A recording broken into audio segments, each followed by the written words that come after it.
I have played a lot of horror games. Not more than some people, but enough to get a good mix of what's out there. And something I really look for nowadays are the ones that aren't just cool, scary experiences, but that stick with you for a long time. The games like Mouthwashing that upon first glance looks like an average PS1 graphics horror game for the streamers, but upon playing it you realize that it's an incredibly well-told story about deeply troubling themes that leaves you thinking about it for days. These games are rare, and I honestly never thought I would find another one until someone told me about it. A game released more than 10 years ago, like every other game I have covered on this channel, that at first looks like any atmospheric horror game, but will actually make you question your whole morality and values, posing philosophical questions that, depending on how you react, can tell a lot about you as a person, and even what you consider a person to be. It's the only game in the world where you can be wandering around with your pet mini submarine, looking for an underwater Zeppelin fish robot, while your chat is spamming Breaking Bad quotes. You are a blowfish. This is Soma.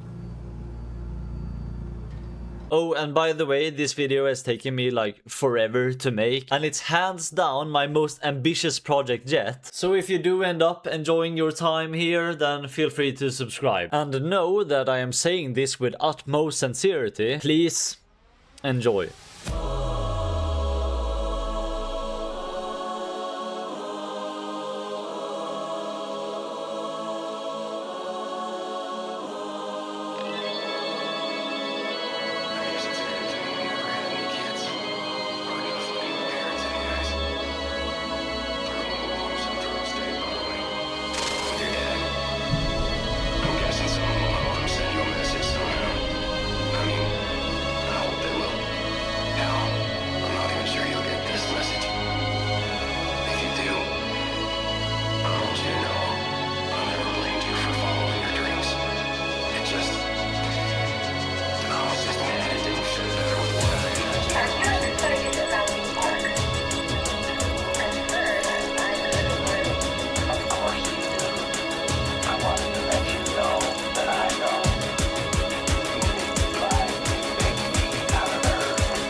Before you start, I know everyone and their dog has probably made a video essay about this game by now, and all I can say to my defense is that this is my first time hearing about it, and I wanted to make a video about it. Most video essays I've seen are centered around the lore and philosophical questions of the game, and while I do plan to talk about that, I'll also discuss all the other elements that make this game so good. Soma was released in 2015 by Frictional Games, a Swedish game developer studio previously known for Penumbra as well as Amnesia: The Dark Descent. And while those games all seem like normal horror games, you could tell from them that Frictional Games weren't just interested in simple run and hide gameplay with a basic plot, as they all have some sort of deeper meaning or thread to follow. Something I think was finally perfected here. Previous to the game's release, Frictional Games posted a short 3-question Q&A on their website, mostly comparing the puzzles and scariness of the game to the previous releases, to give fans some sort of expectation of what's to come. But more importantly, the answers seemed to be hinting that the story was horrifying in quote-unquote another way. The most important factor about Soma is definitely its story, but what I especially appreciate is how the story is told. Something I noticed, which is also backed up in a Q&A, is that while backstory is usually told through found notes and documents, like literally every horror game ever, this one has some cutscenes between areas that expand the world. Also, and more importantly though, the game is absolutely filled with environmental storytelling, like computers featuring lore through old emails, record logs and floor plans, or strategically placed bloodstains that actually have some sort of meaning. Now you might be wondering, if a story is a big part of the game, how can you play a game without part partaking in the story. I don't want to read 1,000 emails just to enjoy the game. Well, I have good news for you. While Soma is widely known for its story, it also has beautiful graphics, ambience and soundtracks, as well as great monster designs. Seriously, everyone talks about the ending or philosophical questions, but I rarely see anyone mention just how beautiful this game is, especially for being released in 2015. But don't worry though, I will go deeper into all of that later on. Anyways, now with all that said, grab some snacks. Seriously, you're really gonna need snacks for this one, because it's time to dive in.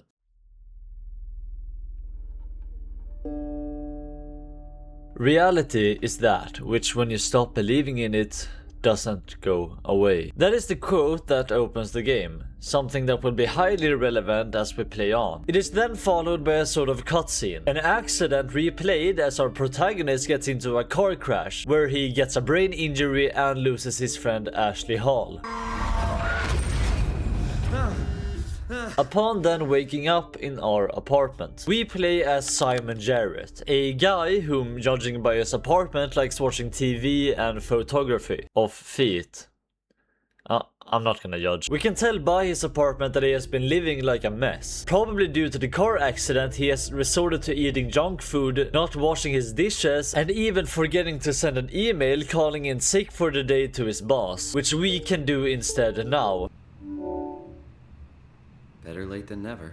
This is due to his appointmented brain scan today, a routine check to monitor the cranial damage after the car crash, and it's also the only objective we have for now. The controls of Soma are very similar to Amnesia, with the added option of strafing left and right using Q and E. We move around normally and in true frictional games fashion can pick up almost anything and throw it, which is great. This also means we can drag and pull at pretty much any doorknob or shelf, which will be crucial to finding the more obscure pieces of information later on. Before we can leave, we need to drink some tracer fluid in preparation for the scan, something that totally didn't take me 20 minutes to look for, and only after learning that we can open anything I ended up finding it in my desk drawer. I found the tracer fluid. We succeeded on the first puzzle. Let's head to Pace Laboratories. There's also this scene on the train there, that if we did send the email calling in sick will get us a phone call from our boss basically saying we're covered.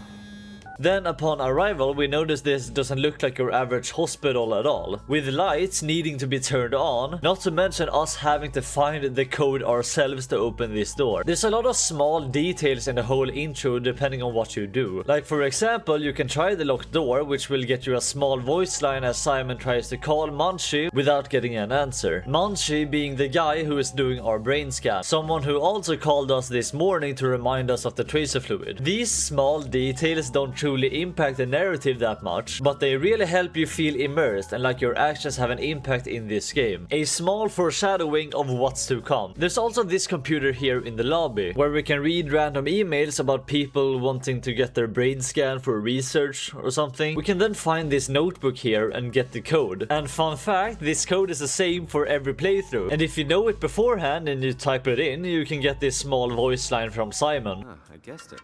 That's amazing. Arriving at the brain scan, we find out our doctor is not even a doctor at all, rather just a PhD student by the name of David Munchie, which is mildly troubling, but who cares. We sit down in this chair as he activates what is supposed to be a painless process. And by painless, he means sending us far into the apocalyptic future deep underneath the ocean. Did something go wrong? This isn't funny.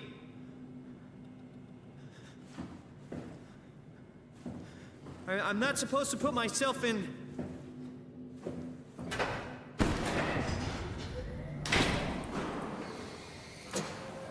hell is this place? How did I get here? I just love how there's no sign of this at all. This time travel skip to the future is completely out of the blue and unexplained to us at this point. We first wake up wondering where Mr. Munchie is, but what is all this? What's an Omni-tool? What do you mean Pathos 2? Okay.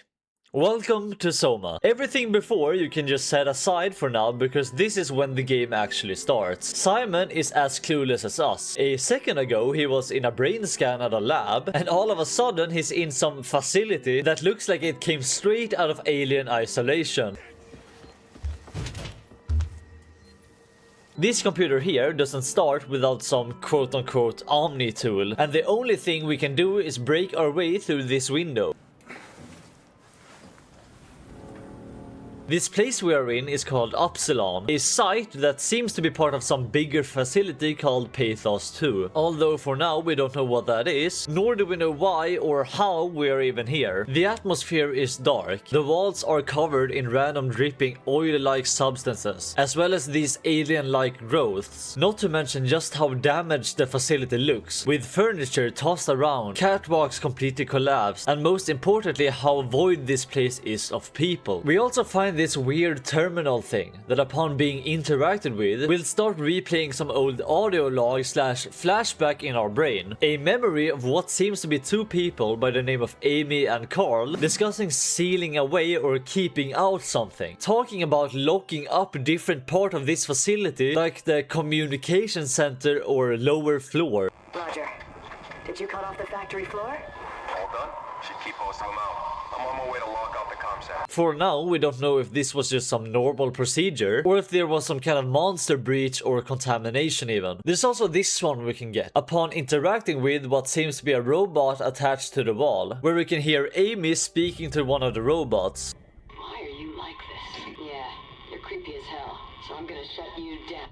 From this we can tell that these robots are pretty advanced, as some of them possess the ability to speak, but also some being completely unable. Doing this we hear a loud slam in the other room, followed by this big roaring sound.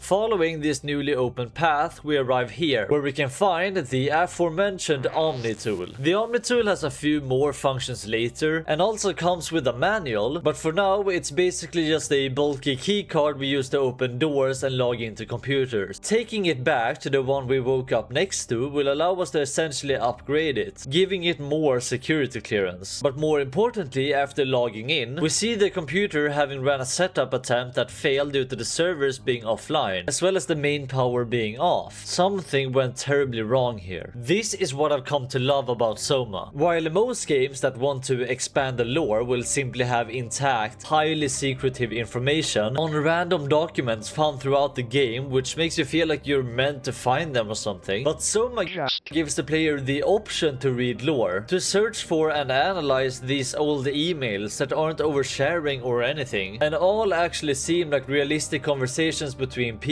It truly makes you feel like you walked into some abandoned location and have to use whatever you can find to figure out what happened. On this computer we also find a section about the Omni tool, where we can upgrade it with a tool chip, as well as listen to a training tape recorded by a man called John Strominer. A tape meant to educate field technicians, which is what the previous owner of this Omni tool used to be. Mostly it's all just rambling, but it does mention the word Omicron and Theta. Omicron and Theta are Greek letters, and another Greek letter we have heard is Upsilon, which is the name of this station. Meaning by now it's pretty safe to assume that there are other sites, and this whole Pathos 2 area have more of these facilities. I'm gonna say this 1,000 times, but it's so cool how unintentional it feels whenever we learn something. Like information that to these people were common knowledge, dropped in the middle of sentences can be key reveals if we just pay attention. With our new and improved Omni tool we move on through Upsilon station, that from what we understand now is some sort of power plant for the rest of Pathos 2. Going through a glass tunnel revealing that yes, we are in fact at the bottom of the ocean.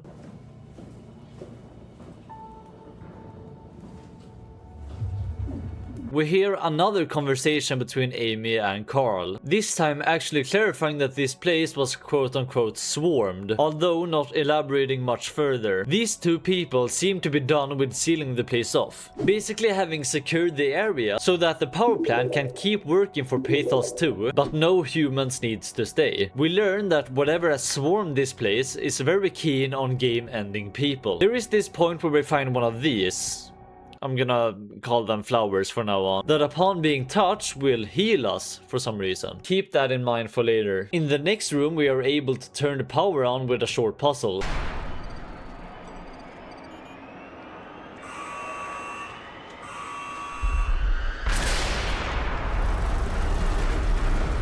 and upon doing so automatically connect to another site called Lambda. Hello, is there anyone there? Hey, can you hear me? I hear you. Upsilon, what's going on? We make contact with a woman called Catherine. Catherine will be our guide through the game, a person who actually seems to know what's going on, as she later leads us to the Lambda site. But for now we need to find a communication center for a better connection. We then move on and fall down a catwalk and proceed to meet the Construct. Another one of those robots we saw before, but this one being alive and covered in those growths we've seen on the walls. The Construct originally was a universal helper robot known as a bull, a bot with the ability to carry 2 metric tons and were manufactured here at Upsilon. And this guy is what my chat decided to name Blue Potato. I hate streaming, I swear to God. I also got this idea from Pyrocynical's video on Cruelty Squad of making a tier list of the different monsters we meet in the game, which I really wanted to try. Monster 1.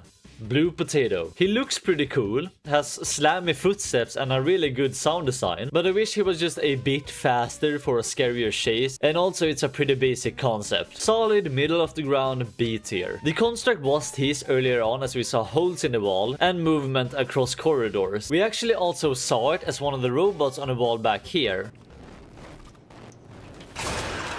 And also we were actually able to die from this thing, as when we first got to the room with the Omnitool, the door was initially shut, upon which we are meant to wait for a bit, but you can actually open the door and get absolutely demolished. I do really love the reveal of this first roaming enemy, and it feels very fitting that he is so loud so you can hear him echoing through the halls. However, trust me, we will see a lot cooler enemies later on. Getting past it, we continue our journey to the comm center.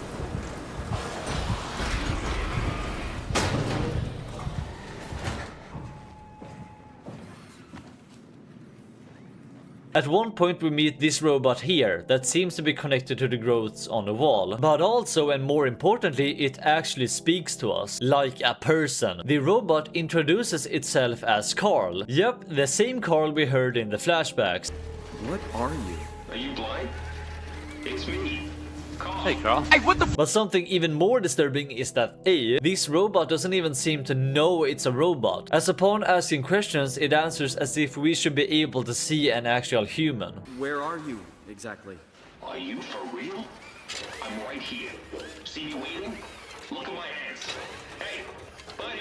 I just didn't expect you to look like That is interesting. And B, the dead body of Carl is found right here in another room. So, whatever this machine is, it seems to have gained Carl's brain or personality in some way. And the way this happened is with a Cortex chip. Back when I was talking about the Omnitool upgrades, it didn't just mention the tool chip but also a Cortex chip. The Cortex chip is basically a chip able to copy someone's memories, personality, thoughts, and basically their whole mind by, get this, getting a brain scan. Somehow, previous to Carl's death, his brain was scanned and a Cortex chip was made of his mind that for some reason has been inserted into this robot here. But why would this be invented? I'll revisit that later. Another thing to note is that the robot seems to feel pain, or at least it believes it does, as when we turn this lever so we can divert the power to the communication center, it starts getting a comfortable back scratching.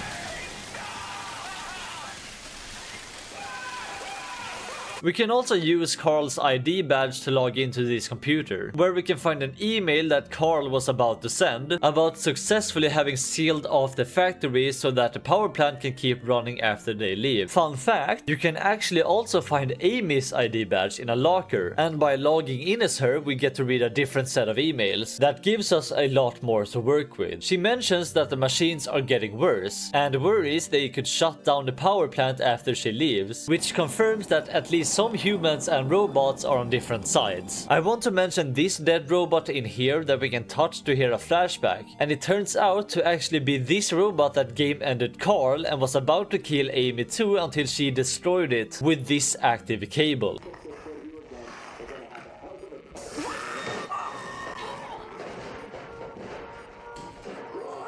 Just a subtle example of this game's environmental storytelling. Here we actually have a choice, as we need to divert the power from one area to the comm center, and we can either pull this lever, which powers a cable running through Carl, sending him into excruciating pain,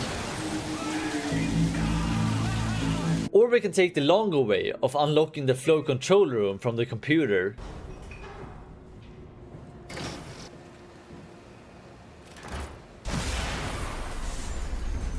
However, by doing so, we also let Blue Potato in. However, this way will save Carl from being tortured and shut his power off instantly. The game is full of these small choices that don't necessarily change anything. There's no karma mechanic or reputation, and it doesn't affect the ending at all. Instead, it's simply a choice you can make. There's no drawback of torturing this Carl robot, it's just a robot after all. Yet something within you is telling you that it's wrong. Eventually we make our way to the comm center and finally meet Catherine once more.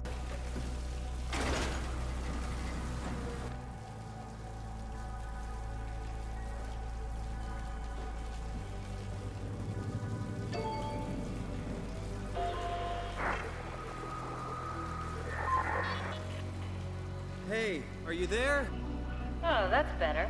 Simon, was it? She seems confused to learn we aren't a worker of this place and we just happen to wake up here. Then reassures us that Carl was just overreacting. Well, you know, robots don't feel anything, so... Then the ceiling is breached and water starts to leak into the comm center. In this panic we hear Catherine telling us to come to the Lambda station and that there's apparently shuttle train subways that connect all sites that we can take, upon which we black out and wake up swimming underwater.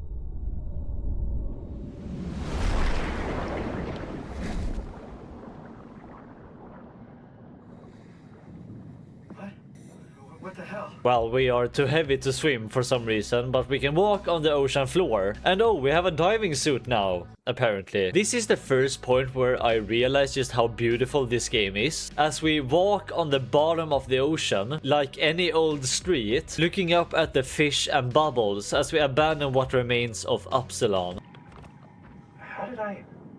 Where did I get a flashlight? However, still all we have is questions. How did we get here? What are those growths on the wall? What was keeping Carl alive? And it's with these questions that we head to Lambda station, a place we at least know has one other person. While going through here, we also meet this underwater robot enemy that patrols around and attacks us if we go too close. First I thought it was completely crazy, as it keeps rambling things like "don't be greedy" or "I need it." You have plenty.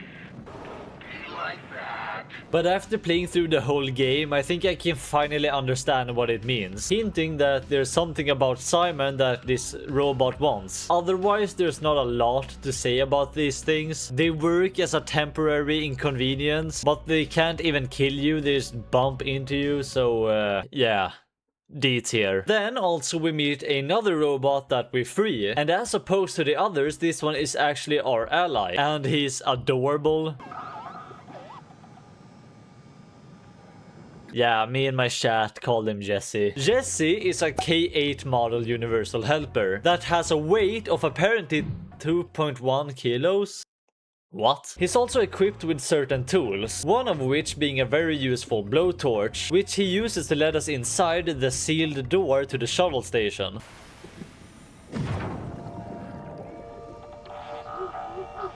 Well, thanks, little guy. He even comes back later on and helps us again. He's adorable, he's helpful, and he's a legend. Easy S tier. On the way we found another terminal and can listen to another flashback. This one being Amy alone, having just left Carl's body at Upsilon as their mission was completed. Then as we get to the shuttle train station, we hear another transmission of how the power gave out as she got there. What? I can't... Where are you now? Strasky! I'm at the shuttle. But it's not looking good. The lights flicker like mad. I think the power regulator is broken. And it's on our way to turn it on that we find her, connected with tubes to dark matter on the wall. Artificial lungs breathing for her as she tells us simply that it won't let her die. What happened? An accident. Fixing the power. She tragically begs us to alert anyone else we see, but as the growths keeping her alive is interfering with the power output, we have no other choice but to let her die if we want to continue.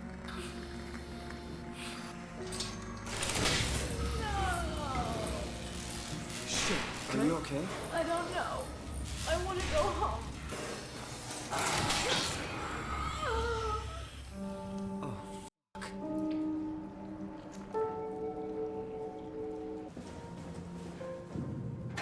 We then walk back to the newly powered shuttle train and take a seat, heading for Lambda station. J6 activated.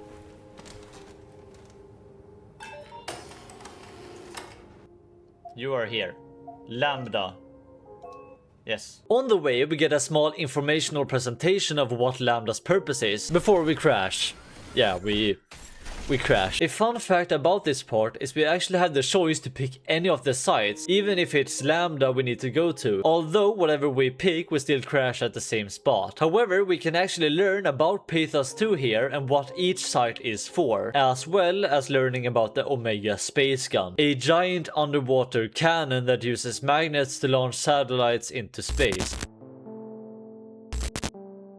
Upsilon is where we started, a geothermal power plant that gives energy to the rest of Pathos 2. Lambda is the shipping dock and transportation hub, and is the site that connects shuttle trains to all other stations. Delta, together with Theta, the heart of Pathos 2, are the manufacturing sites of satellites and probes that are used to be launched with the space gun. Omicron is the center for medical research, Tau for deep sea research, and Phi being the site where the space gun is located. All sites fill some sort of purpose for Pathos 2, and also all have their own unique backstory that ties into the overall lore that we can learn about at the respective locations. They all seem to be built in a pretty futuristic style, but also all still having a rusty old metallic aesthetic, each one also having signs when you enter the area, as well as cool water drainage rooms at the entrance, which are both loading screens as well as a small break while you wait for the change in scenery. As the train crashed before we could get to Catherine, we instead need to walk the rest of the way. Going through this exit hatch, we climb up and do some more underwater wandering. Here we go again.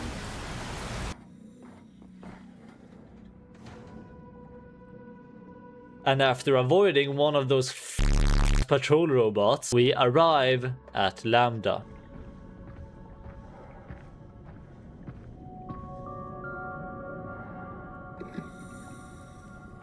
This is where we find Catherine. There you are, upright and everything. Yeah, she's a robot. What did you expect? As well as this monster, who I'll talk about later. But as she just got attacked and turned into a wreckage, Catherine? she tells us to take her Cortex ship, the ship with her mine installed, and put it in our Omni tool. Oh, this feels weird. That way we can bring her with us, and then also simply connect the Omni tool to basically any computer to talk to her. And this is when we finally learn the main objective of this game. About some time ago, Catherine learned by accident she could scan someone's brain and create a near identical copy in a computer, basically cloning someone's mind, personality and memories. At first this was a pet project until a comet hit Earth, and only the people in these underwater bases of Pathos 2 were left on the planet. Everyone knew supplies would eventually run out, so Catherine started a project in which we would scan everyone left and make a virtual reality paradise, where the clones could live on after the end of the world, and that this paradise would be installed together with the clones on a satellite known as The Ark. That's appropriate. which they would send to space with the space gun, basically allowing these humans left to live virtually in heaven for thousands of years. The trippy thing is that when cloned, it's almost seamless, whether you are transported on the Ark, meaning you were just created and everything you lived through till now are just inherited memories, or you are unlucky, stay in your human body and get left behind. The question this raises is if the copy of someone's brain could still even be considered a human. human. It's not actually them, but they have basically lived through that person's whole life to that point too. Don't worry. It will only get trippier. Catherine has us check the Ark's GPS location, as we find it never having been launched and remaining at Site Tau. It's at a site named Tau. Oh, no, it's on Earth. It's so close to Phi, they almost made it. Another thing I was about to gloss over is how Simon and Catherine discuss what to do from now. When realizing the Ark is still on Earth and haven't been launched yet, Catherine seems distraught, but Simon is still hopeful. Damn it, it won't make it for long in that state. A couple of decades at most. If we got to it, could we get on the Ark? I suppose, but I'm not exactly flexible at the moment. I'll take us there. I can move, jump, swim, sort of. I'll just carry you there and you'll show me what to do. That sounds really risky. Besides, I don't like the idea of you carrying me around. Come on, Catherine. This is what you wanted to do. Your final mission. Let's launch the Ark. Just have a look around. Push comes to shove, I'll walk there. Okay then, I'll just eject from this thing. Don't forget to take me with you. I won't forget. And together they decide that we will take her there using the Omni tool. When initially playing through the game, I was a bit confused as to why Simon is so hopeful in this situation. But then I remembered why he even got that brain scan in the beginning. Simon had a horrible brain injury, meaning there was a chance he did not have much left to live. And so when he's already accepted that he's going to die soon, trying to save what remains of humanity kinda gave him back that purpose he has given up on. And so our objective from now on is to go there and launch it into space. Another unnecessary for gameplay but still rather interesting thing we find here is a survey template for people when they get to the Ark, which if we want to, we can try it ourselves. Once again, it doesn't change anything, and from a gameplay perspective, it's just a waste of time. Yet it feels like it's not just Simon going through this place, but us too. Something our answers can reflect. How would you describe the sensation of your new condition? Depressing. The inside of Lambda is pretty small, one of the smallest sites we explore in the game. Here we find bunk beds and dining tables, office rooms where the survey and Ark tracker is found, together with schematics and early sketches of the Ark simulation. Even some interview logs, where we can hear some audio recordings of some workers being asked their opinion of the project, to which they all seem positive. So you are in favor then? I think it's really important we do this. We then head out once again, as our new goal is to find a way to Theta, where Catherine supposes there's a way, a quote-unquote Dunbat that can get us down to Tau. We probably have to go to Theta and pray the Dunbat's still working.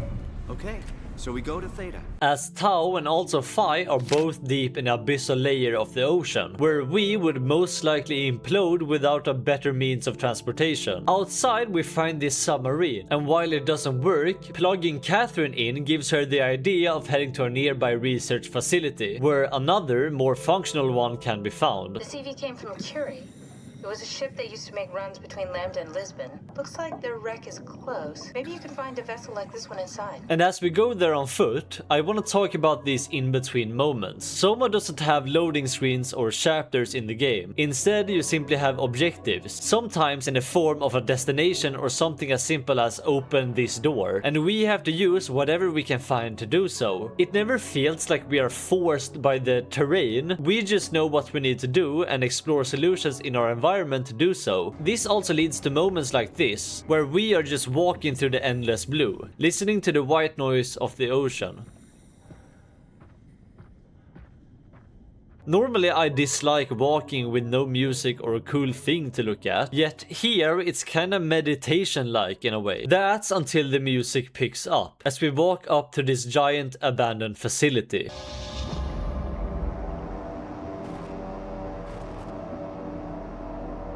Climbing our way inside, through the rusty pipes and slanted interior, we eventually find the submarine we were looking for. Plugging Catherine in, however, will reveal that we need to draw the power from somewhere to activate it, and it is while doing so we need to avoid the Flesher.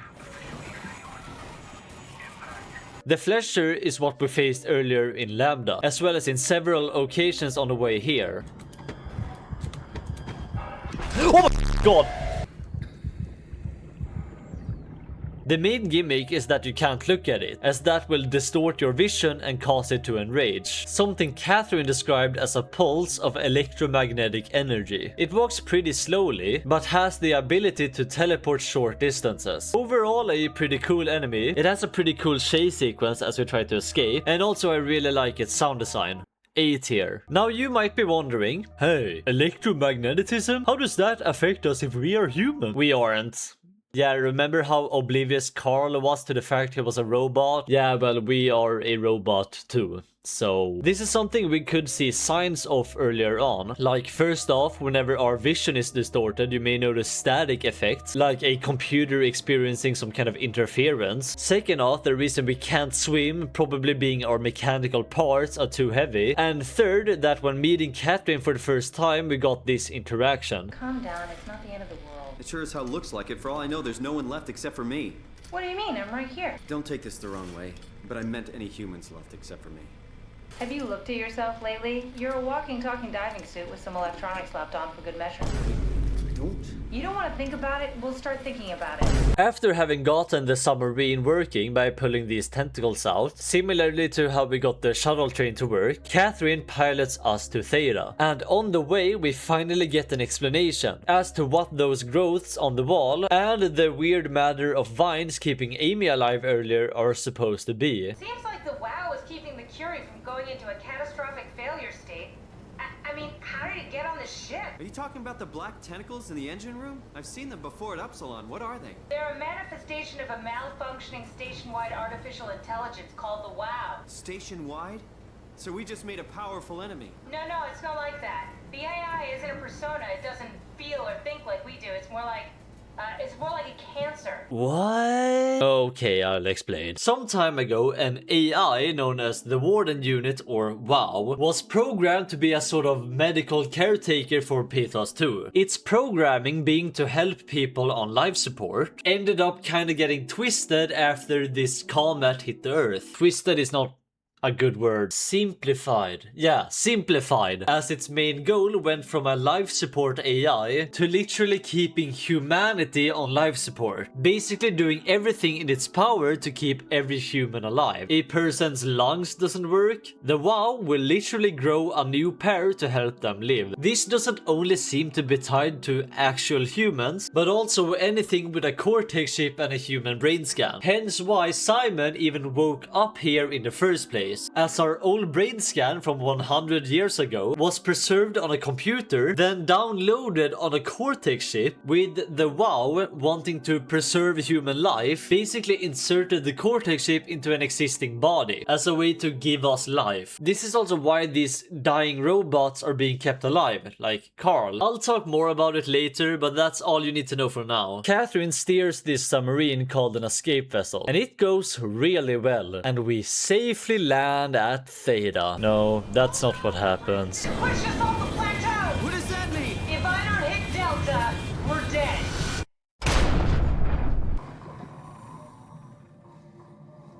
We only get roughly halfway and land right next to Delta, uncomfortably close to this abyss. God, I do not like that. That's... Delta is basically a more on-surface area with spread out labs and these underwater factory things for testing. Still in need of a transportation method to get to Theta, we have to scan through the area, eventually finding a short puzzle where we can call an actual underwater zeppelin.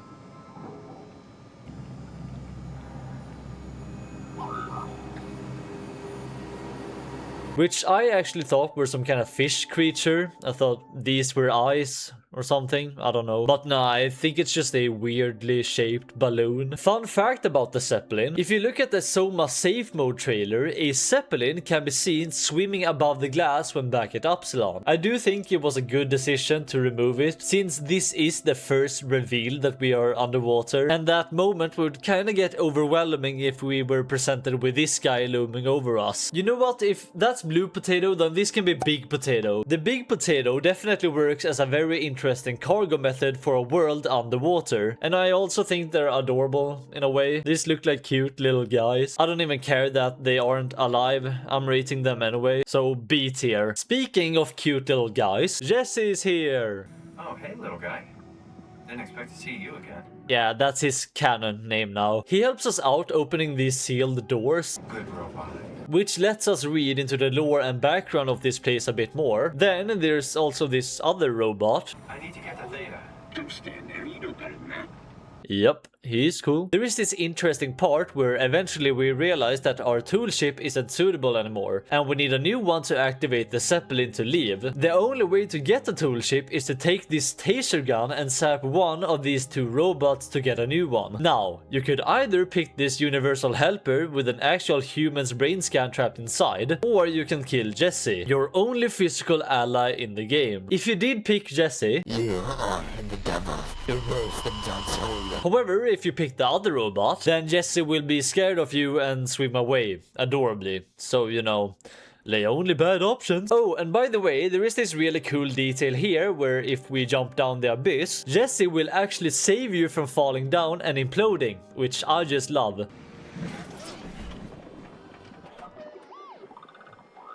Thanks, little man. You're stronger than Oh, he took me back up? I do really want to talk about the backstory for this section specifically. Before, I mentioned how we could interact with these terminals to hear a flashback recorded near it. Well, something we saw at Upsilon 2 is that these flashbacks are tied to something called a black box that is implanted into the brain per company policy back in the day. These implants are apparently meant as aid for medical personnel as they record biometric data. Basically where the injuries are, what disease you have, whatever, it lets the doctors help you. This black box also has an added effect where if we interact with a corpse, we can hear what it recorded in the person's last moments. In Delta here, there's countless of these bodies, which together actually give us a pretty solid idea of what happened. So sit down for the story of Terry Akers. Akers worked at Delta, being the oldest member there at 66 years of age. He also seemed to really like chess. Really like chess. It's pretty irrelevant, but I needed to mention it. One day everyone began learning of how the WoW was becoming more and more of a threat. So much like Lambda, the crew of Delta was relocated to Theta, where they could work more safely. For some reason, however, Terry Akers decided to stay behind. After a while alone, he began drinking a bunch of structure gel, which is basically some super substance used for repairing electrical devices, as well as walls and even able to mutate living organisms. And also fusing them to mechanical ones. There doesn't seem to be that detail of a use method. You can just pour the stuff on anything and boom, it works now. A more important detail about the structure gel is that it is what the WoW uses to repair stuff. You know all those tubes we've seen? That's the WoW pumping structure gel everywhere to basically heal people. Anyways, Terry drank the stuff and turned insane, mutated and blind. That will be important later. Afterwards, we can hear how he called Theta and asked to be relocated. I've changed my mind. I would like to come to Theta. Let Delta sleep. Of course. Wow. Honestly, didn't expect to hear from you again. Just know for now that whatever he became, he doesn't seem to be very friendly. And we'll get back to talking about him very soon.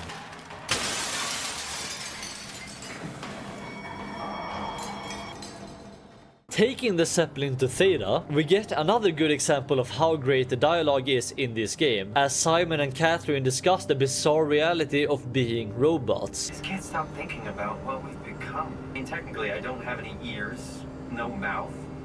Christ, it's a weird thing to think about. I mean, I'm making sounds. You sure are. Okay, your new body most likely has senses similar to those you had as a human. And your mind, only knowing one way to perceive the world, superimposes that skill set on top of your new features. So my mind is covering it up, pretending nothing's different. Does that mean I shouldn't think about this stuff, or are my thoughts actually making me cool? Could I tip the balance by suddenly gaining some insight and go insane? I wouldn't worry about it. I mean, we have real things to deal with. Saving mankind. Remember, we're closing in on Theta. I'll eject the Omni tool. Kath, before you go, the artificial intelligence you mentioned in the escape vessel? Yeah, the Warden unit, the WoW. Is it the WoW's fault that we're like this? It's really complicated to explain how machines think, Simon.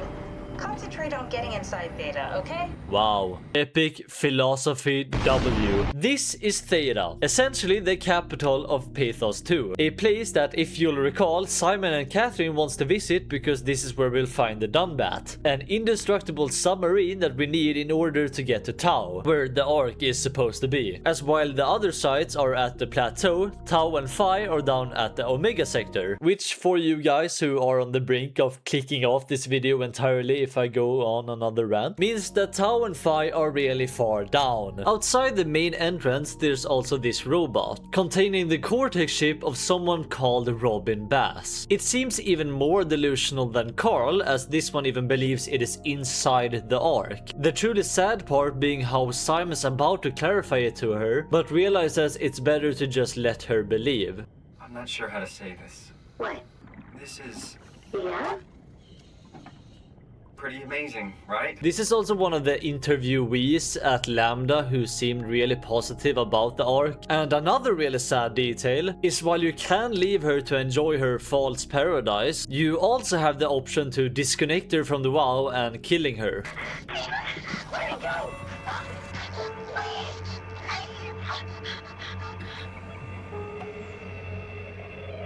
Earlier at Upsilon there was a similar incident where we disconnected a sentient robot to start the power.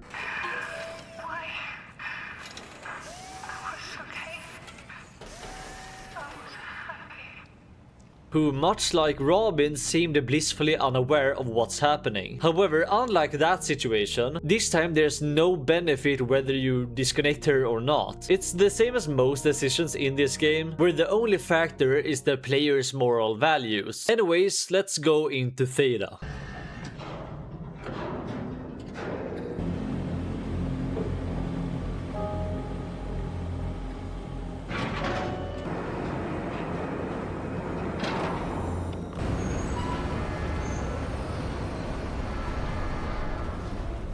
Hello? Anyone there? As we go inside, we smash this window and enter this room. Here we can look at this computer to find a map layout of the whole site, as well as a list of every staff member of the facility, with some of them being listed as missing or deceased. Plugging Catherine in here lets us know that we need some kind of code to access the Dunbat, but for now she does what she can to unlock doors and stuff so we can investigate the area. Doing so, we find both the living quarters, a bathroom where we can finally look at ourselves in the mirror. Wait, is that guy the guy from the thumbnail? And then this room that for some reason always jump scares you when you go through it. Why would you do that? To get the security code, our plan is basically to find someone who knows it, reactivate their Cortex chip, and speak to them to find out. While investigating, we find that A, there are some ships here, but we need to reactivate the servers to access this computer, and B, a side story. From what I can tell, this is the main location where people got their brain scan for the Ark, and it was going pretty smoothly until one guy named Sarang came up with a theory he called the continuity. I won't go into that much detail, but basically he thought after being scanned and cloned into the Ark, you could quit the game, which would apparently transfer your consciousness to the clone in the Ark. His death was then followed by a few others, being the ones listed as dead in the terminal. One of them being Robin Bass, the girl we found earlier who, as we can see, didn't get to the Ark, so it didn't really work. These Game over. led to John Strominer, the boss of Pathos 2, to put the entire Ark project on hold. And we can even hear flashbacks of back when Catherine was in distress, saying she never meant for people to go this route. Another interesting thing we can find is this room containing legacy scans from, you guessed it, 100 years ago, where we can find the original scan of Simon as well as the man who conducted it, in which we can hear audio logs of what happened to the original Simon after the scan, finding out he actually died to his brain injury some months later. We can also delete these scans here, which doesn't affect anything. I honestly don't know why you would do that. And Munchie, I don't care. I'm erasing everyone. Anyways, time to boot up the servers. We go down to the other door, which takes us down here where we can find a server room. A room guarded by a creature we have only heard in the distance until now. A creature known as a proxy. The proxy can't see and only hear. Much like the dogs from Lethal Company, this guy from Little Nightmares, or my ranked teammates in Overwatch. It has a terrifying sound design, especially the soundtrack, which grows in intensity the closer it is, giving these horrifying moments where it's literally standing right in front of you, where you can't move because even sneaking makes too much noise, and you have to pick something up and throw as a distraction.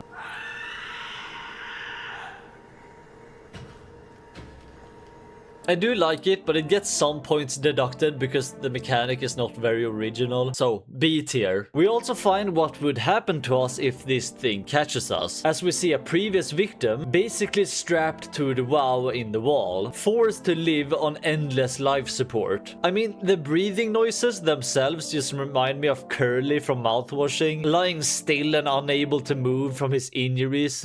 As the server is rebooted, we go back up to the ship room. Insert the only functional ship and select this guy called Brandon 1 as someone who would probably know the security code. However, at first he seems agitated upon being woken up, as in his eyes he was just brain scanned and now suddenly he is months in the future and nothing makes sense. No. Why are you doing this to me? I trusted you, John. I trusted you.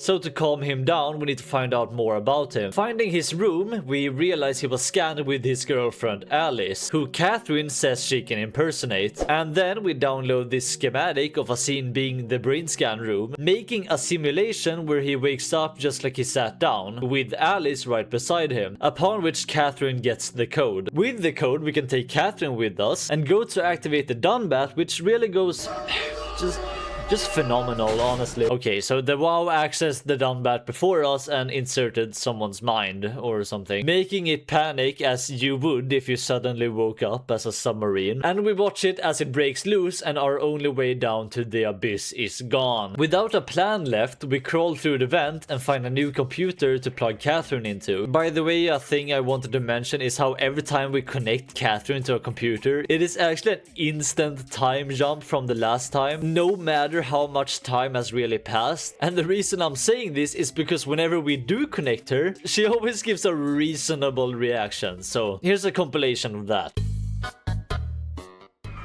Just pretty much anything will fit. Oh. Calm down. Huh? Oh, I'll never get used to that. We're here? Where are we? Anyways, new plan. To get down to Tau, we need two things now. A better diving suit so we can actually go down there, and access to the elevator at Omicron. And our new objective is to somehow get there. Catherine also realizes we are in the prototype chamber for building the Ark, and we use our time here to see if we can get information on it. Specifically to figure out how to actually get on board when we do find it. There is this payload examiner we can go into so Catherine can figure out what we are made of, letting us know that our body is actually a corpse of someone called Imogen Reed that our robot head was fused onto. Wow, frictional games, that makes me feel so much better. After running some prototype testing for Catherine, we move on into an area patrolled by another proxy, where we need to access the elevator to move on, something we need a key card for. Now, what if I told you this is no ordinary proxy though? What if I told you that this is Terry Akers? When he was relocated to Theta from Delta, he was in a terrible condition and unconscious, so they immediately took him to their medical wing to help him out, upon which he began an ambush, where he didn't kill but forced people to live through the WoW using structure gel, hence why we see all these poor people stuck breathing on the walls. Terry Akers works a lot like the proxy, with the no vision good hearing thing, but he also has a few added notes. If we run, he will immediately spawn behind us and begin a horrifying chase. Then there is this other mechanic, where if he is out of sight he will enter a hiding state, in which he will stalk us through the labs, which we can only hear through distant footsteps. Overall, he is basically a redesigned proxy with much more aura because of his backstory we've heard until now. And he also gave me this moment where I locked myself in the security office and sat terrified waiting for him to leave. Hank? Think about what you're doing. Yeah, he's cool.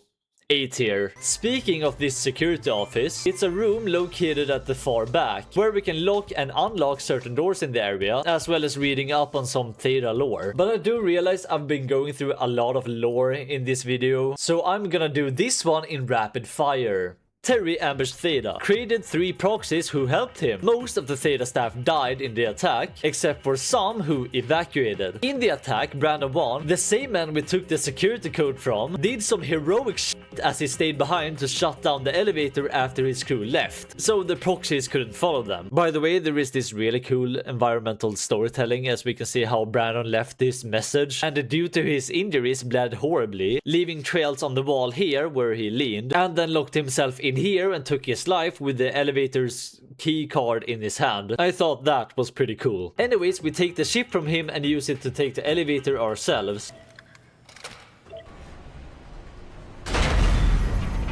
The elevator malfunctions and we crawl through a hatch, fall down the ladder and probably break a bone or two, but who cares, I'm a robot. Then make our way here. Finally, some people— oh god, fucking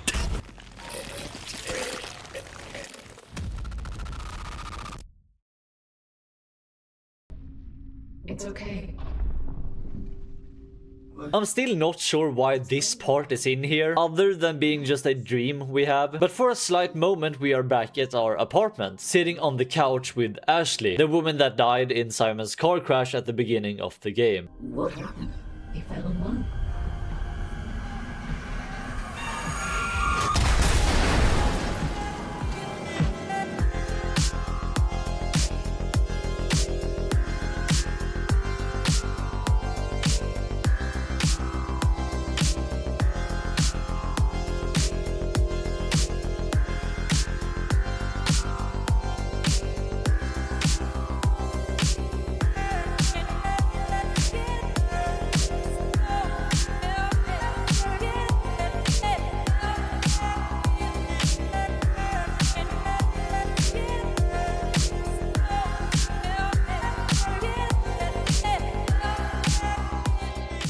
On our way to escape through the sewers, the same way the Theta employees fled during the attack, Akers finds us one last time, before we can pull a lever and trigger the flushing system, spitting us out behind the facility.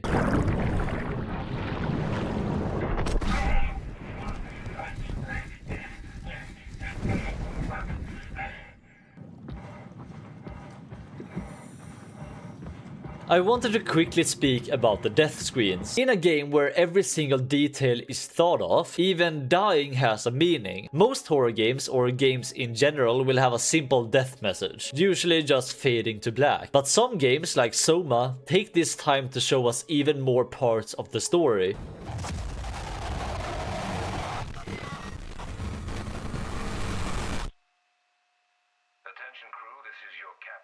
Even though I hate to make the reference, another example is Poppy Playtime. As a human, you'd imagine life flashing you by, but as a robot, it's a literal malfunction. I'd recommend reading this Reddit post about what exactly it all means, but from what I can grasp, it is a glitch showing the last moments of the host you are living in. Simon is a brain scan in a Cortex chip that was fused on the dead body of Imogen Reed, presumably by the WoW. And this death screen is literally showing how Imogen Reed died, seeing her face as she was literally engulfed in structure gel after suffocating to death. Frictional Games even did a whole miniseries of this story that I would recommend you watch if you want to learn more. Remember those times when game companies actually used to do unnecessary fun stuff to promote their game? I just love how much detail there is in this game. Like, not a single asset or drop of blood is there without a reason, which to me is how to make a game truly capture your attention. On our path to Omicron, the last operating station where people evacuated to from Theta, we'll walk past multiple dead bodies, and also Balls. Upon finding it, we realize the main door is under lockdown, so to fix that we have to go to this substation housing some dead human beings as well as a puzzle, which is arguably worse. There's also some dialogue where Simon asks Catherine what it's like to not have a physical body, to which she replies it's like being suspended in air but still feels like being human. Feel about as human as before, but as if suspended in air. Which is kind of interesting now that I think about it. Why do you think I was made? Why would this AI, the WoW, bring me here? I don't think we could ever know. I have my own beliefs, but nothing that can be verified. Why do you think the WoW brought me here? The WoW had a range of assignments, but they all sprung from one single idea: preserve humanity. When the comet hit the Earth, killing everything, leaving a fraction of humanity left alive, the WoW started to compensate. Trying to look for the code to override the lockdown at Omicron, we also get this strange event, as someone or something hands it to us, almost like they want us to get in. After using it, we make our way back, only to realize the inner doors are locked as well. To get in, we instead need to go around here balancing on metal scaffolding. Here, there's a pretty cool detail where looking down into the endless abyss will actually lead to our vision getting blurry, like we're getting vertigo. No, not that one. Also, remember how I said we walked past a bunch of dead bodies on the way here? Well, a really sad detail is that all of those were actually the remaining people who escaped from Theta. Vanessa Hart having collapsed after the tunnel. Jansi or Vigdis Jonsdottir died outside the locked main door due to her wounds, and Peter Strasky, the Theta dispatch guy who answered Terry Akers' call when he wanted to transfer, and also one of Catherine's good friends, can be found dead here. Oh, are you sick of all these dead bodies? Strap in. Getting into Omicron, we're presented with a gruesome scene. Bodies all over the place, all missing their heads for a reason I'll talk about later. Eventually we make our way to the room containing the power suits, only to find that one single suit remains and it's more like a body. However, despite that, we still need this suit. And to get it in functional condition, we need to retrieve 3 things. Structure gel to meld the parts together, an energy pal, which is essentially a battery, and a cortex chip to transfer our mind to when we do the body transfer. All of these things can be found on their respective floors, each one hidden behind some puzzle. And to look for them, we first need to override the lockdown system. I'm so smart. Which also lets us explore the other rooms of Omicron, including a cafeteria with the average LSE subscriber after I haven't posted in like 4 years. A bunch of rooms with headless bodies. Once again, I will talk about those later. And this room containing... Oh, is that Five Nights at Freddy's 4? The structure gel can be found in this slab on the middle floor, in which we also see how simply pouring it on things can repair them almost magically. We find the structure gel in a case, which is closed, and have to fix the circuitry to open it. Then the cortex chip can be found in this robot on the lower floor, locked behind this extremely easy puzzle.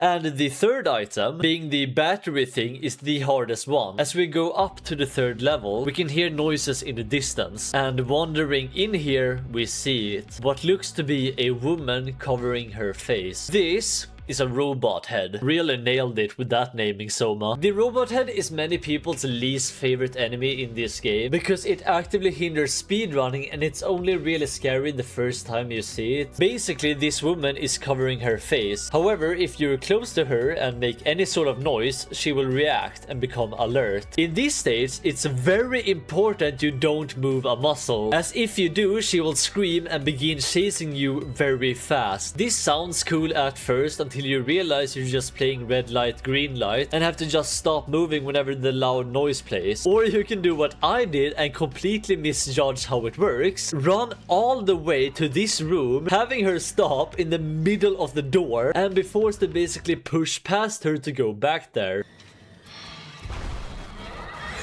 Overall, I guess she's cool. The sound design is great, although I think I've said that for literally every single one. But the mechanic is just a bit too annoying. Once you actually realize you just have to hold W and then stop holding W. That said, it is not overused at all and only appears in 2 very short circumstances, so C tier. Anyways, after reaching the battery and taking it back down to the suit room, we can finally begin to assemble our new body. However, on our way there, we see that the robot head has moved and will actually trigger a chase once we're in the final corridor. Something I completely misunderstood. Getting back and fixing up the suit with the components, Catherine instructs us to go sit in this brain scan room, to which we get this amazing scene where Simon sits down, ready to have his mind transferred. However, once he wakes up, he can still hear his other body talking.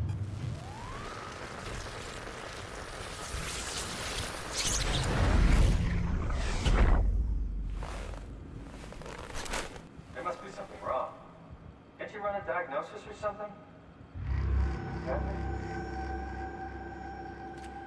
What was that? No, it's just... Why was it still talking? It's the same like before. Catherine, why was he still talking? That's how it works, you know that. What do you mean? You know it's not magic. You were copied. The sleeping Simon in the seat was copied, and now you are here, just like Simon lived on in Toronto. God damn you, Kath. 2 Simons? There can't be 2 Simons. What did you think would happen? That you were gonna take my mind and put it into another body, like a brain transplant. I'm sorry, it wouldn't work that way. You realize how messed up this is? Please, I didn't mean to upset you. How did you expect me to react to this shit? Please stop. You're fucking disgusting. What's gonna happen to him? He'll sleep for a while, a few days. And then what? Wake up in this fucking nightmare again? All alone? So cruel. Well, what do you want me to do with him? Make friends?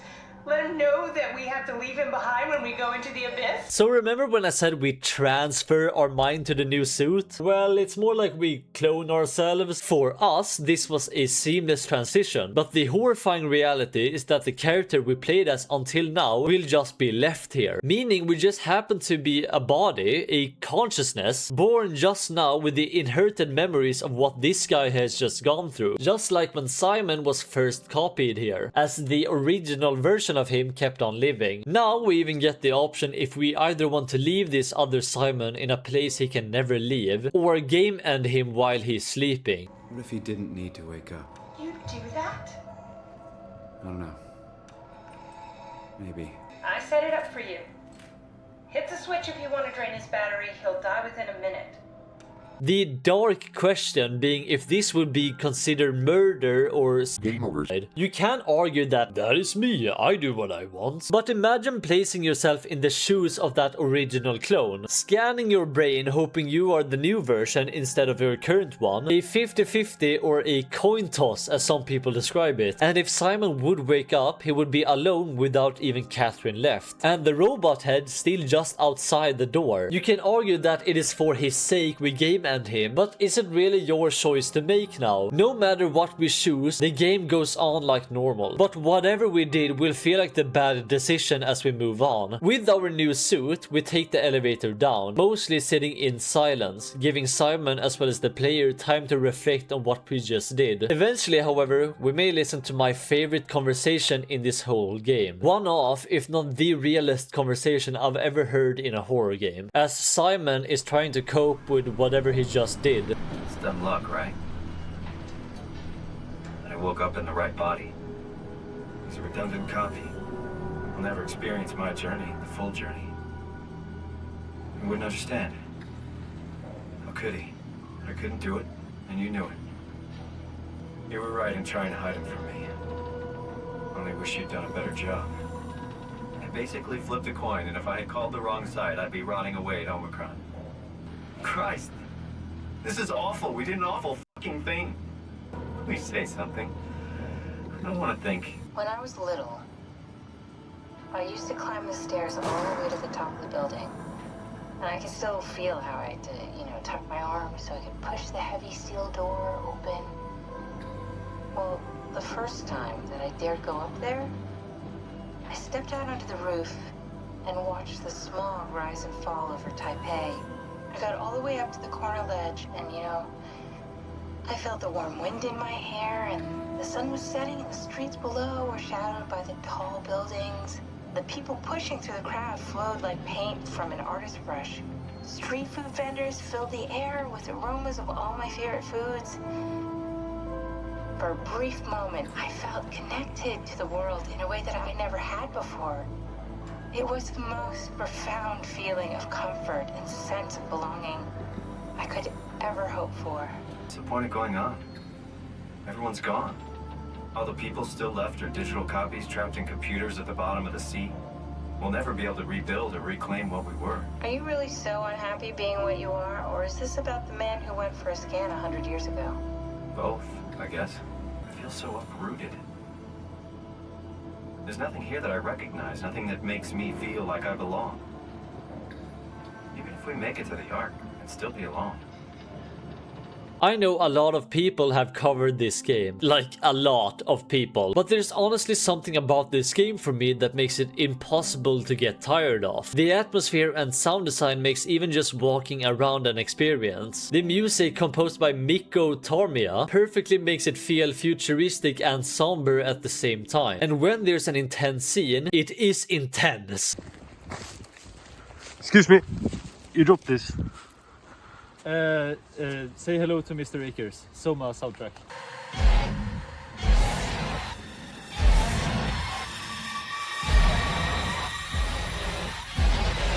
It's not just the story or philosophical concepts of this game that amazes me, it's all these small touches, small details like that blood trail in the elevator. These things makes it feel so much more real, almost like Pathos 2 is a corpse we are wandering around, as we slowly pick up on what has happened here and get into it as a player. As the elevator reaches the bottom, we have finally entered the Omega sector.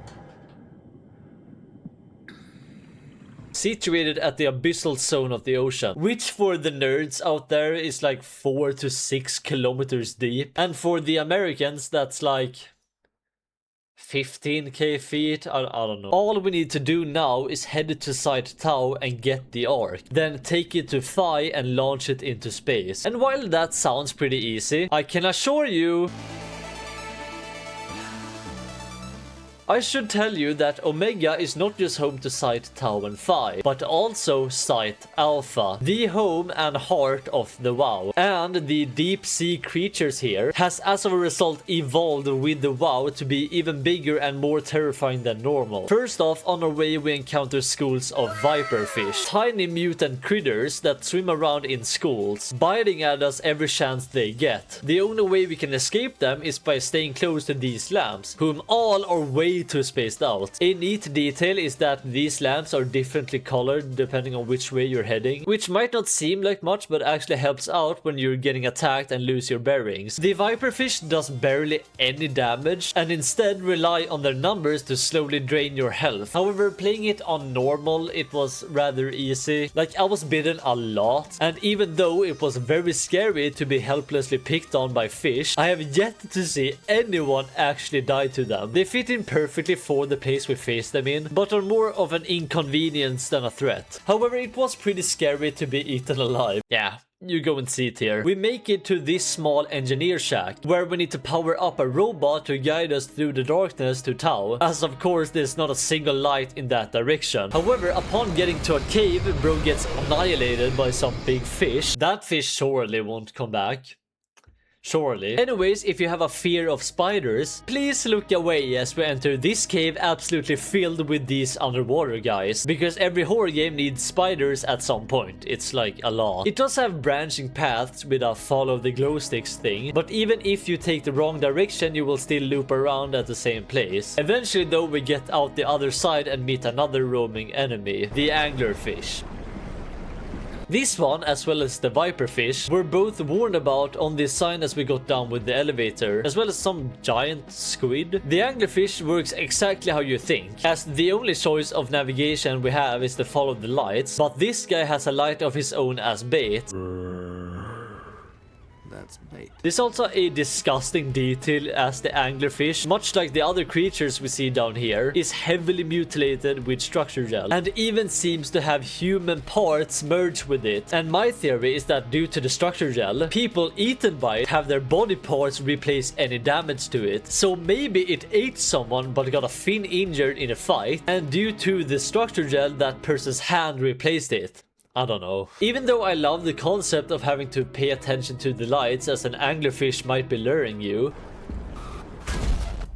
Oh, I died. Once you know what you're looking for, it becomes very easy to deduce which one is bait. But it does only appear in one small section before we move on, so it really was just a fun obstacle before the last chapter. Solid enemy. Basic but effective concept. Also really ugly. B tier for you. By the way, now there's only like 2 enemies left, and they're both my favorite in this game, so you can expect some peak monster design from here on out. Anyways, welcome to Tau. Tau is the only real living area down here at Omega Sector, as Phi is mainly just for the space gun location. And much like every other site, it is pretty empty and barren, just like your friends list on Steam. Walking around, we notice how differently this place is built too, probably as some safety measure due to the extreme water pressure at this depth. The corridors are cramped, and the vault doors are locked extremely tight, as to ensure a breach in one area doesn't mean a breach in the whole station. Or I think that's why, at least. There's also this data terminal we can hear an old conversation in, specifically the convo between Catherine and someone working here at Tau, before everything went to hell at Theta. Remember how I talked about people taking their life after their brain scan? Well, this epidemic, if you can call it that, made Stowminer, the same guy giving the intro tutorial, to basically shut down the whole project. You are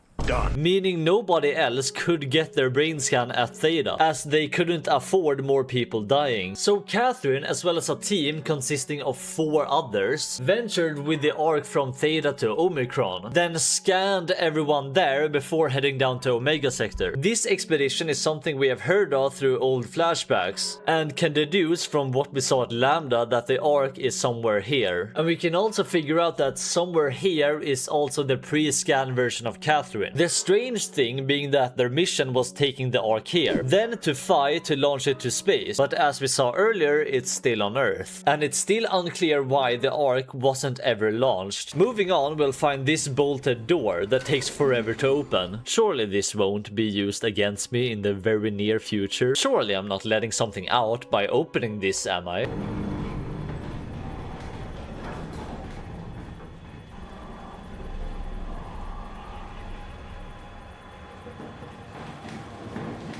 That is Jin Yoshida, someone we actually were teased about in a previous room, as we could see that 1 diving suit are in use. And the last person to access it was someone called Jin Yoshida right after it was accessed by the WoW, hence molding him into a mindless creature. Yoshida is a terrifying enemy, clamping his footsteps faster and faster as he gets closer, and as opposed to the other ones, he can both hear and see you, and will instantly begin to chase as you open the door. The only way to even slightly slow him down is by looking at him, which rather than working like a weeping angel, will merely make him hesitate for like 2 seconds before once again sprinting after you.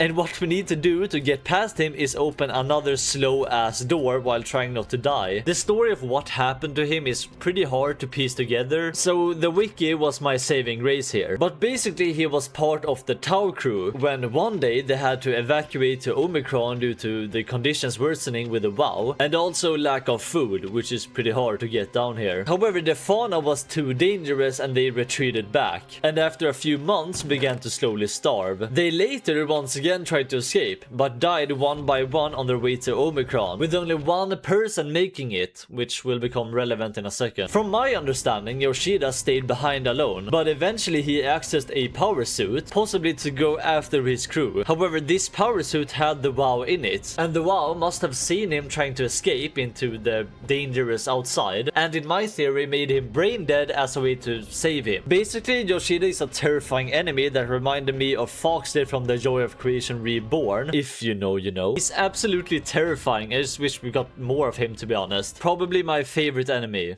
S tier. Moving on, we finally get to the living quarters with a few rooms. In them we can find what remains of Catherine's crew. Everyone but Catherine herself. And 1 more. If you go to the infirmary, we'll see it as locked, but upon trying the door, we can hear someone in there. Go away, wow. Not letting you or your stupid pets inside. You can unlock it from this room, and upon going back, we find the first living, talking human being in the game. A member of Catherine's crew who took the arc here, Sarah Lindwall. Are you human? Sarah Lindwall. payload technician at your service. You're the first normal living human I've seen. There's not many left down here. Most of them are up on the plateau. There's no one alive at Omicron. You've been there? I've been all over. The power plant at Upsilon, the ruins of Lambda, the abandoned Delta, Theta. You've been to Theta? There's not a lot left of Pathos 2. You mean I'm the last living human on the planet? I'm sorry. She allows us to take the Ark, but gives a last request that we turn off her life support and let her die. You could kill me. Good one.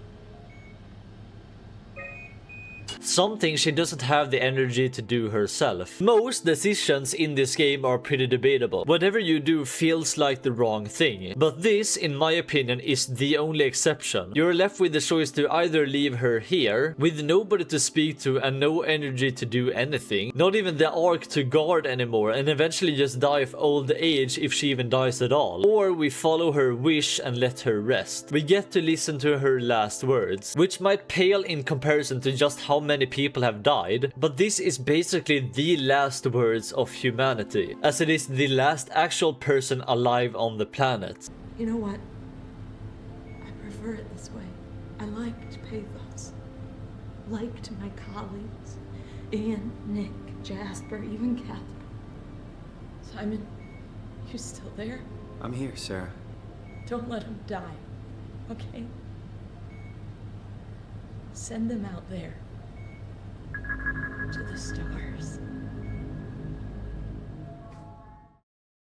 Taking the Ark, we can go down here and send it to Phi using this zipline thing as we start to make our way with it. Finally, we have the Ark containing the human brain scans. The last chance of kinda letting humanity live on, even though it's a fictional simulation. Like, yeah, we are in VR chat for thousands of years, but at least we're not all dead, right? We have to travel through another site, however. This site I spoke about before, known as Alpha. There is something I've been kinda neglecting for some time now, and that is Johan Ross. When unlocking the infirmary in Tau, we can also unlock Ross's room, in which we learn that he was the lead developer and creator of the WoW, first mentioning how rapidly it was improving to the big shift once that meteor hit. And as I said before, the WoW lost that meaning of keeping people alive, or rather it took it too far, mistaking the difference between surviving and actually living. People connected to the WoW were preserved, unable to speak or move but simply breathe. Not because it's malicious, but because this is the fundamental code it is supposed to follow. After all, it is an AI, something programmed to keep humanity from going extinct, but now means forcing us to walls and turning us into mindless monsters to not die. We then learn that Ross was that one survivor who made it to Omicron on the elevator. However, when arriving he was severely injured, but when taken into Omicron to be treated in their medbay, they noticed a heavy frequency in their black boxes, as the WoW tried to heal Ross with the structure gel in his body. A side effect from this, according to the wiki, is that he grew the ability to speak telepathically using the black boxes, upon which he told them about the dire situation with the WoW and how dangerous it really is. One person believed him, the same person whose body we swapped to recently, and they began creating a structure gel variant that was entirely poisonous to the WoW, and if the WoW ingested it, it would basically deconstruct. Believing itself as the best chance for humanity's survival, it tried to stop them by blowing up their black boxes inside their head. Hence why all the bodies in Omicron are missing their heads, hindering us from hearing their flashback of how they died. When Ross was found like this, they put him into a glass cage in the middle floor, where he mutated even more, even being able to go invisible, much like the Flesher I talked about before. So every time we went in there, he talked to us, sharing messages that we didn't understand at the time. And when we were about to leave, he broke the glass, saying he would follow us. Then, on the elevator down, we got this scene with him I never showed, showing that he actually followed us down with the elevator, and now we learn what he actually wanted this entire time. Just tell me what you want. I need you to stop the WoW. What? How? The enslaved protein sloshing around your suit is the noose from which the WoW will hang itself. What are you talking about? You took the gel from the cabinet and made yourself into a venomous snake. You're saying this toxin inside of me can kill the WoW altogether? You are the snake, Simon. Now strike at the heart. Our new body, being made up of this poisonous structure gel, can actually game end the WoW, as it is here in Alpha that the WoW was created, and it's now the home of its heart. And upon reaching it, we have a choice. Either destroy the WoW and game end every single person, creature and robot it is keeping alive, or leave it to keep them living. This question was something that me and my chat discussed for a really long time. Once again, the choice doesn't affect the outcome of the game or anything, but it's more about the choice you pick as a player. You could argue that sure, nobody connected to the WoW looks anything other than miserable, but also you can't talk to any of them. You can't definitively know that they want to die. Hello. The WoW is keeping so many people alive, and by doing this and turning it off, you're essentially committing mass murder. Almost like a hospital where everyone in there is in a coma on life support for the rest of their lives, and you're wondering if you should pull the power.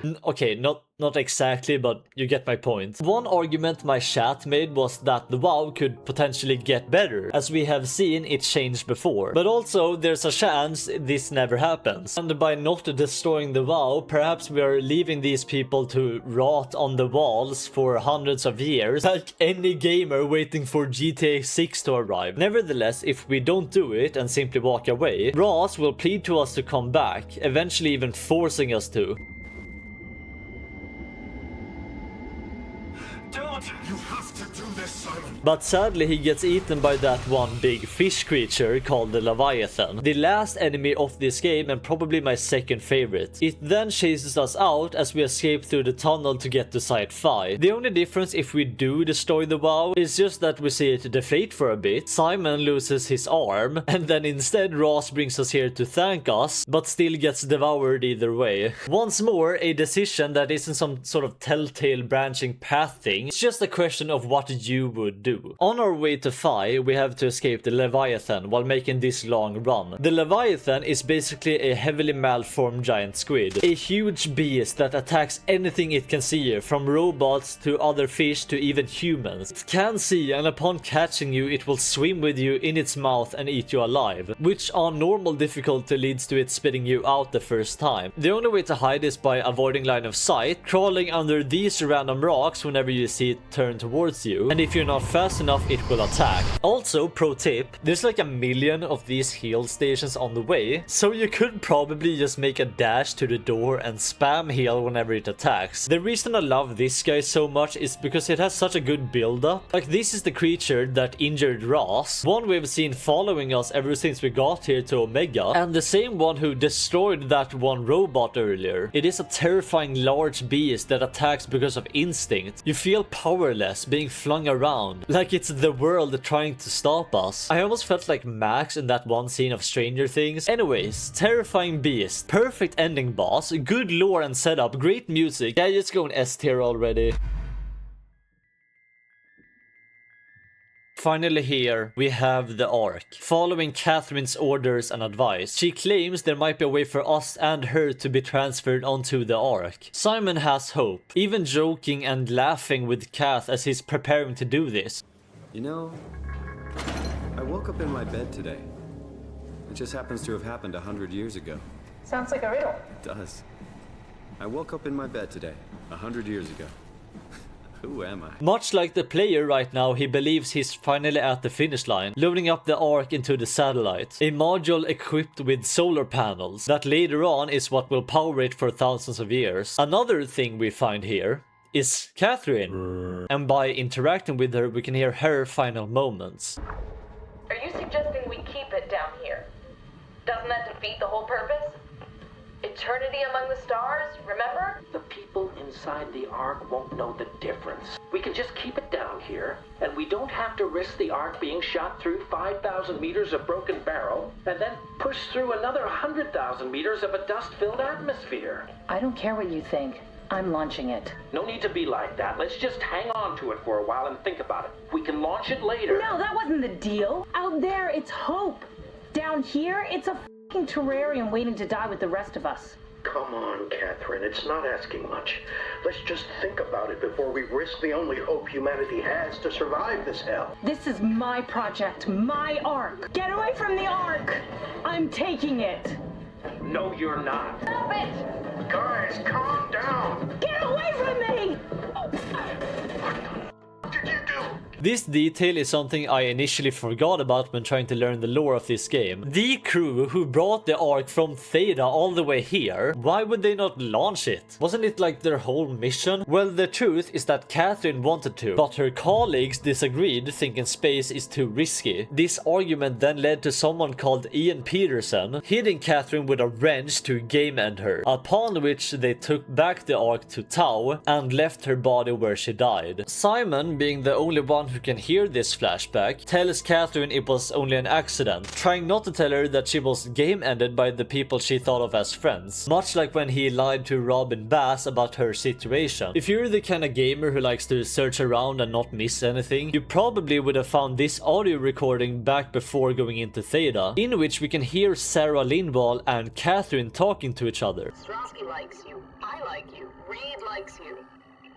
Strasky likes everybody. Which lets us know how tragic Catherine's story is. Her kinda childish perception of the world, wanting to be liked by everyone, and in this case taking the Ark like it's her own toy. Which to me makes her death really sad. Anyways, we go to the Omega space gun.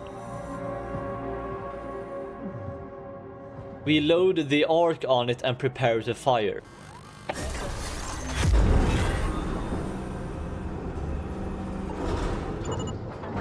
All the while scanning ours and Catherine's Cortex ship to get us on. As long as we scan ourselves in time, we don't get left behind. Just push the button and we're off. Here we go. No turning back. Thank you, Simon. Don't mention. Time, 20 seconds. What's the matter with the upload? Just give it a second. Thought you guys would have better bandwidth. 10 seconds.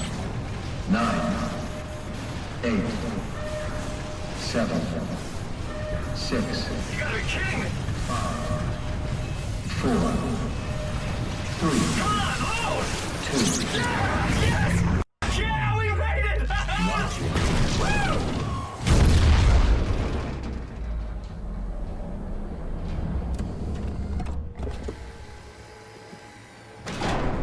I'm still here. Catherine! I'm here. What the hell happened? What went wrong? Nothing. They're out there, among the stars. We're here. No. We were getting on the Ark. I saw it. It finished loading just before it launched. Simon, I can't keep telling you how it works. You won't listen. You know why we're here. You were copied onto the Ark. You just didn't carry over. You lost the coin toss. We both did. Just like Simon at Omicron, just like the man who died in Toronto 100 years ago. We came all this way. We launched the Ark. I know it sucks, but our copies are up there. Catherine and Simon are both safe on the Ark. Be happy for them. Are you crazy? We're gonna die down here with those f***ers living at large on a spaceship. No. F*** this. F*** this. F*** you. F*** you, Catherine. You lied. And I believed in you. I trusted you. You said we're getting on the f***ing Ark. We are on the Ark, you idiot. I can't be responsible for your goddamn ignorance. You Catherine? Please don't leave me alone. Catherine? Catherine?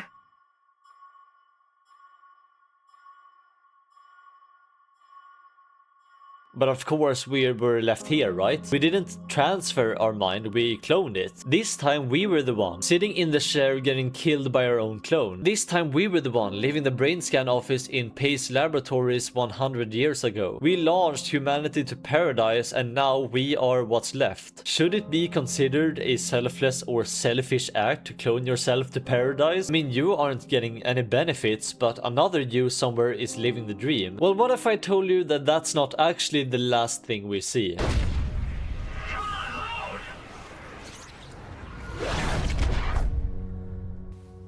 Is this... Did it work?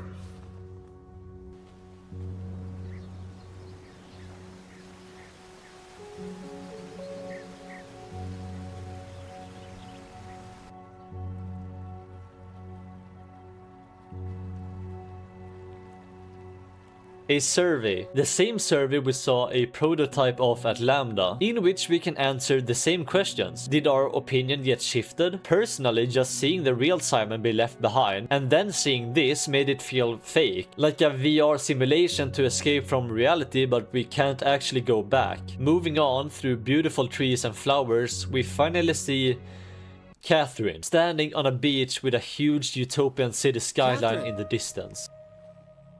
I can't believe we actually made it. Well, we did. So relieved. It's okay, Simon. Everything's all right now.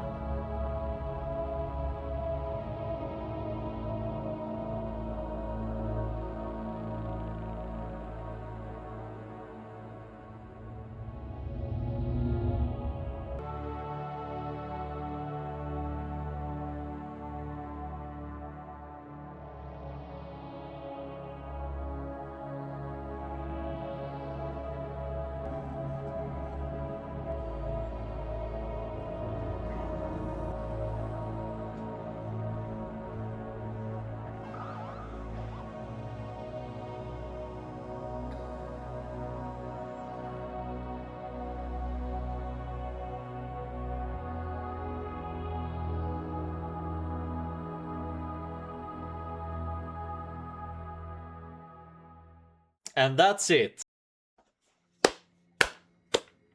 Clap it up, everyone. There's a small extra thing I really wanted to touch on. Something I learned when watching this video by Cool Little Details is that in the game files there's this one super secret folder that requires a password. To get this password, you have to find the 5 hidden parts of it in the game. I honestly have no idea how people find this stuff. One, by flushing this figurine down the toilet at Simon's apartment. Another, by looking into this hole in the lobby ceiling in Pace Laboratories. The third one, by typing in Brandon Wan's user code in the Upsilon login. The fourth one, by having the exact same answers on both calibration surveys. And the final one, by beating the whole game without healing. And upon typing it in, you can check out a bunch of cool stuff, like concept art, scrapped content, etc. A really cool thing I didn't know about. Oh, and there's also a bunch of small things I didn't even mention in this video. And this video basically goes over everything. So if you want to see that, go check him out. Soma was a fantastic game. I've never played a game or even imagined a world where turning off a robot gives me so much guilt. Simon expressed before that he was angry with the fact that 2 Simons exist at once, as another clone of you would probably make you feel like your existence is less human. Like the human part of you is your individuality. However, in my opinion, I think every clone is a person, no matter how many clones there are. The inspiration for Soma was stated to be the works of Philip K. Dick, the author of the opening quote, as well as H.P. Lovecraft, which makes sense given the existentially terrifying thought experiments and themes. There's just something about all of this that makes this game so memorable. Like even after playing it, I was still thinking back to all those decisions we made. Destroying the WoW, game ending our copy. But also something I've said a bunch of times now, is that the atmosphere and assets and monsters and music, it all felt so good to play. Like, I don't know what they did. Like, this is a walking simulator. It's not supposed to be this fun, which is precisely why, even though you watched this video, I really think you should play this game. If you have watched this far into the video, thank you so much. These videos really take such a long time to make, especially as I am just one guy playing the game, doing research, writing the script that are thousands of words long for some reason, and also editing, which takes forever. Not to say I'm complaining, this is literally my dream, but if you did enjoy this video and you want to see more of this kind of stuff, then